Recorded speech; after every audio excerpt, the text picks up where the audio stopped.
Good morning, children. We are discussing about Indian secularism. And last day we discussed about three objectives and three strategies of Indian secularism. Okay, what are three objectives of Indian secularism? That the one religious community does not dominate another. Second one, that some members do not dominate other members of the same religious community. And third one, the state does not enforce any particular religion. Okay, these are the three objectives and three strategies also, that is strategy of distancing itself from religion, strategy of non-interference, and strategy of intervention. So the three strategies and three objectives. The first one, that one religious community does not dominate another, and we discuss about example of Hinduism.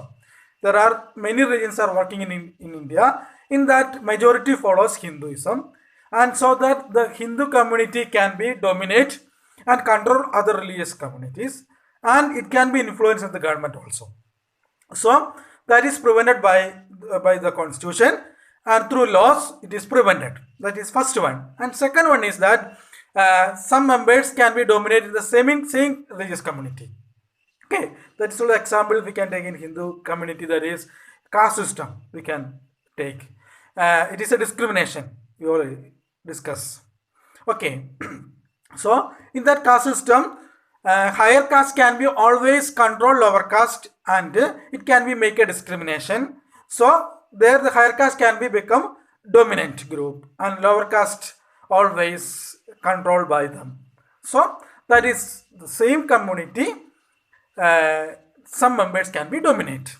Then third one, state is not promoting any one religion. Okay, based on these three objectives, the government formed three strategies. How can we prevent this domination? Above given domination can be prevented by through these three strategies.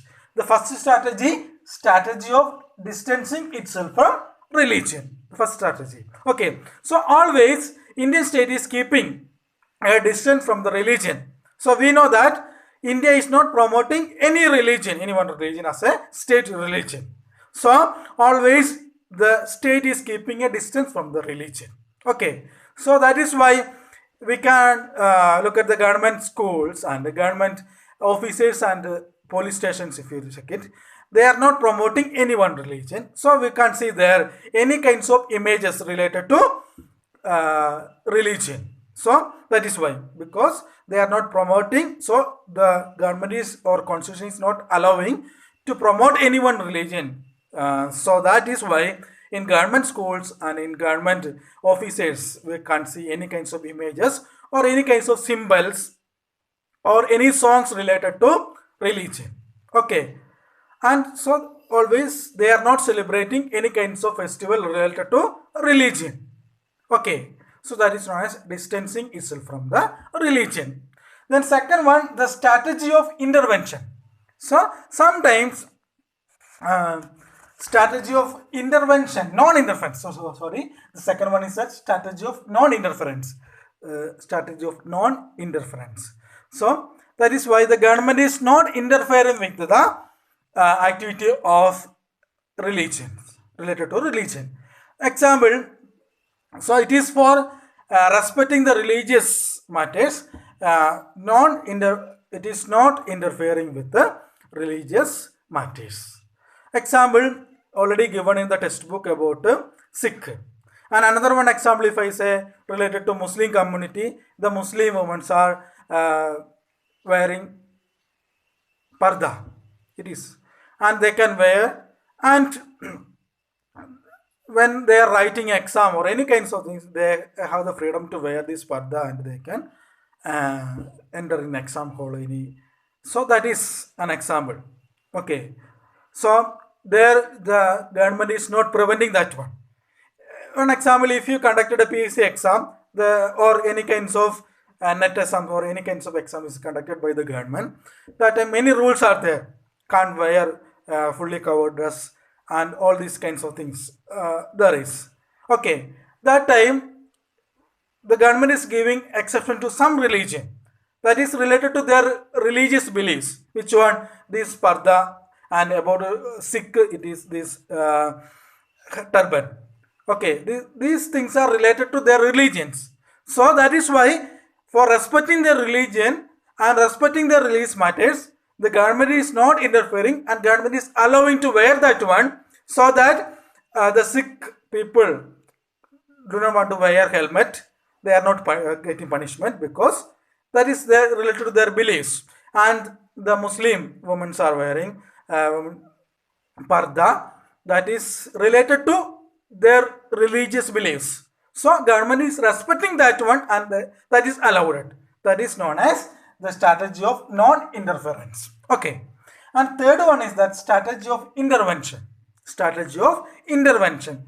Sometimes, in some cases, the state is intervene with the matters of religious, with the matters of religion. Okay. So, example that we can take in the Hindu community, the caste system. So, the caste system is a discrimination. It is a discrimination. So the government is intervene there. Okay, government is taking action against caste system and untouchability also.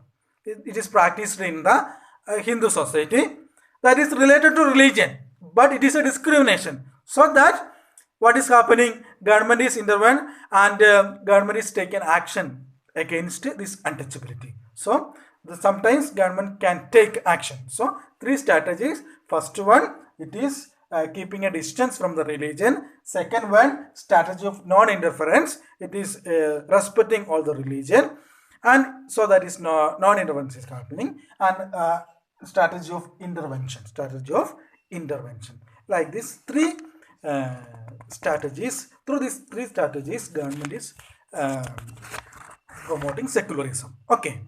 And next one is that about American secularism. How, in what way Indian secularism different from other democratic countries? That is another one question is given in the textbook. That is, if you take an example of America, in America, religion is a private matter of the citizen. Government do not have any kinds of intervention through these religious matters. Okay. So this is a totally private matter of the citizen of America. Okay. So in India, sometimes government can be or state can be intervened. Okay. That power is given. But in America, it is a totally private matter of the American citizens. So that is why in American Parliament prevented these kinds of intervention of the government through these religious matters. So it is a totally private matter. So they are not promoting any kinds of religion. There is also majority is the Christianity, but the American Constitution preventing that, not promoting any one religion. It is a total private matter of the American citizens. Okay, that is about the American secularism. But in Indian secularism, state can intervene in sometimes, and like this it is going on. So I think you understood these three strategies and three objectives, and this chapter is over. I'll give some notebook works and we can complete and we can revise and we can conduct a test paper from this chapter. Okay, so this is about today's class. Okay, thank you. If you have any doubt, you can call and ask me. Okay, and thank you to all.